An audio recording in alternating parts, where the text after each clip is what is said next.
You are listening to the Horse Radio Network, part of the Equine Network family.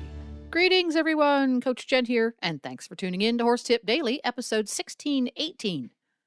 In this episode, Retired Racehorse Radio crew is joined by Erin MacDonald from New Vocations, and they have a little chat about a common horse training conundrum. Is my horse bored, or is my horse confused? All of this brought to you by Ride TV. You can enjoy your favorite equine videos all in one place with Ride TV, the ultimate equine streaming platform. The newly relaunched Ride TV has all the series you love, like Rockstar Vets and Mini Horses, plus top-tier training videos and event footage from barrelracing.com and Horse and Rider on Demand. Whether you're ready to relax with your favorite series, binge watch competition footage, or train with a world champion, subscribe to Ride TV today for only $19.99 to see where your ride takes you. Visit ridetvgo.tv to subscribe. Before we dive into our adoptive horse, who is in a way like a little mini celebrity, he's like a B-list celebrity, very excited for it. I know Kristen had a training question to pose to you. I do. So I'm excited for your take on this, Erin. I think when we're training horses, I think obviously there's plenty of ways to mess this process up, right? But I think people tend to fall into one of two camps. They either maybe push a horse a little too fast, which can be problematic. And then there's another camp of us that maybe hold a horse back a little too long because we're afraid to push a horse too fast. And then sometimes those horses are actually trying to ask us for more work. So when you're dealing with a horse that maybe, is a little bit on the bored side, how do you tell if a horse is asking for more work and is finding creative ways to express that versus a horse that's actually a little maybe stressed or is being pushed too hard or is sore somewhere?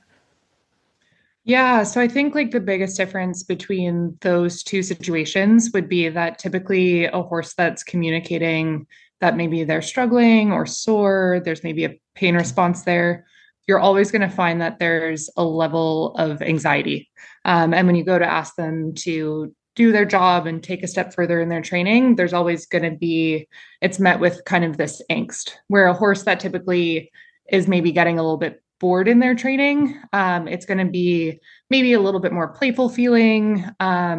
It's something where they're trying to actively keep themselves kind of engaged in a different way. Where when you have that kind of level of almost worry in your partner, that's typically where we need to kind of do a bit more of a deep dive in figuring out sort of what's going on.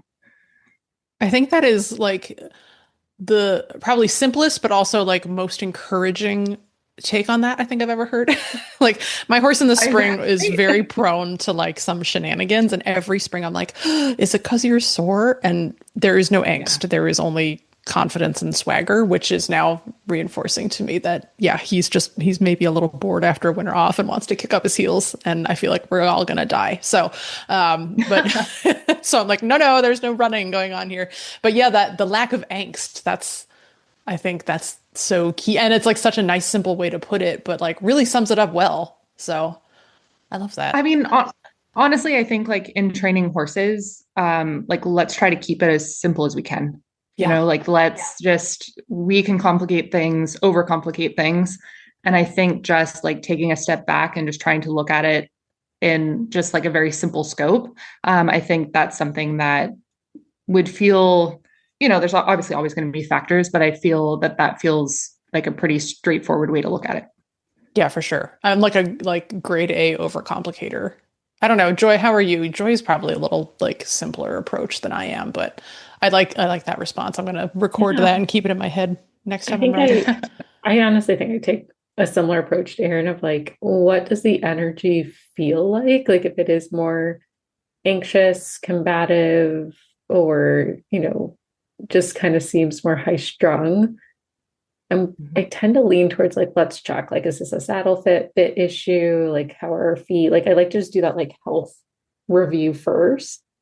And then if it's more of the horse seems to be owning more of the ride than the rider is, I look at it as it's time to upskill. This horse needs a little more on its plate. So we set back, but that's my personal thoughts on how I try to read it.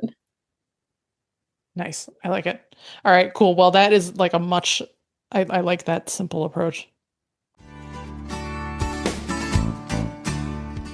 Well, there you have it. Horse Radio Network has thousands of engaging podcasts for horse people, and you can have them sent right to your phone. Just subscribe via your favorite podcast player. This is Coach Jen, and I will be back again soon with another tip. Until then, go ride your horse. The Horse Radio Network and the Horse Radio Network hosts are not responsible for statements made by guests on the Horse Tip Daily. Please use your own judgment when listening to the tips on this show.